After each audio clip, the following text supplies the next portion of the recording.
Hello students, this is Sangeeta Sinha. Today we are going to discuss about one part of the transformation of sentences, that is interchange of interrogative and assertive sentences. As you know, an interrogative sentence is a sentence which ends with an question mark, and an assertive sentence ends with a full stop. Now, there are certain rules of changing an interrogative sentences to an assertive sentence. In the interrogative sentence, you notice that the word order is verb plus of subject. That means first the verb comes, then the subject. For example, am I not right? Over here, the verb is am and the subject is I, which ends with an interrogative mark. Now, in the assertive sentence, we change the word order and we bring it to subject plus of verb. For example, I am right. Over here, the subject is I and the verb is am and it ends with a full stop. Now, if the interrogative sentence has a negative word like no, not, never, none, then in the assertive sentence, we remove the negative word and vice versa. For example, in this sentence you see that there is a negative word used, nothing. There is nothing peculiar about this picture. Now, when we change it into or transform it into an interrogative sentence, we say, is there anything peculiar about this picture? First, we have changed the word order and then we have changed the negative word. We remove the negative word. Now the second rule.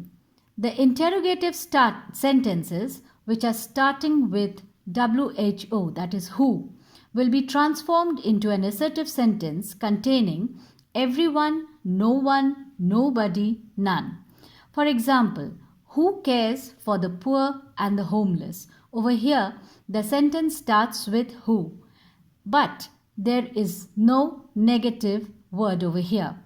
Therefore, when we convert it into an assertive sentence, we will begin with no one cares for the poor and the homeless. Now, if the interrogative sentence has who along with a negative word, then we convert it into an assertive sentence using everyone. But if the interrogative sentence has no negative word, then it has to be used in the assertive sentence as no one, none, nobody. For example, who does not wish to be a great man? Over here, you can see the sentence starts with the word who and there is a negative word not. So as per the rule, we will use everyone. Everyone wishes to be a great man. Now children, there are some miscellaneous examples like sentences starting with different types of verbs. Like the first one, can money buy health? So the interrogative sentence starts with the word can. How can we change it into an assertive sentence? Money cannot buy health.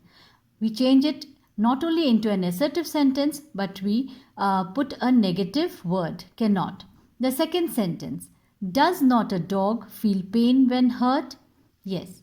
We change it into an assertive sentence. A dog feels pain when hurt. Is this worthy of you? The third sentence. Answer, this is not worthy of you. Now children, the next sentence.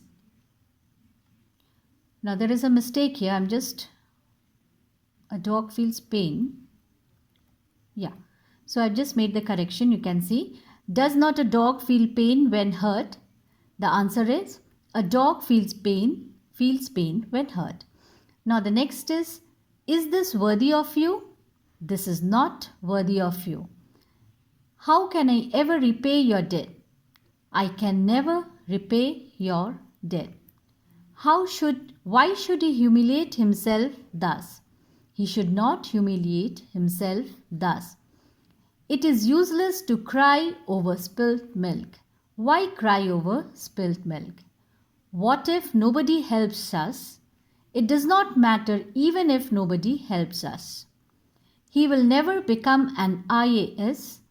When will he become an IAS? So you can see there is a combination of several interrogative words over here like can, how, why, what.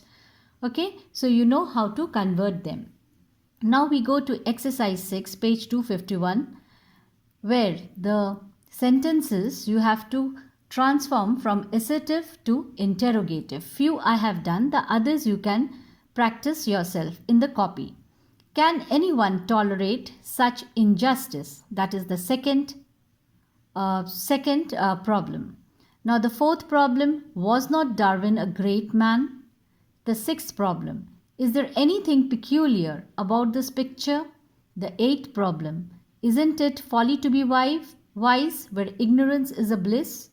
Who worships the setting sun? The ninth one. The 13th one, are fair words and promises of any avail to a hungry man? 14th one, doesn't God help those who help themselves? 19th one, why send him any more reminders? 20th one, will it profit a man anything if he were to gain the whole world and lose his own soul? 21st one, did I not tell him to make a fool of himself? So children, we have done with certain questions from the book, from the exercise which you had to solve. So you can try the few ones, and later when we have a virtual class, we can solve the other exercise. Okay, thank you. Goodbye.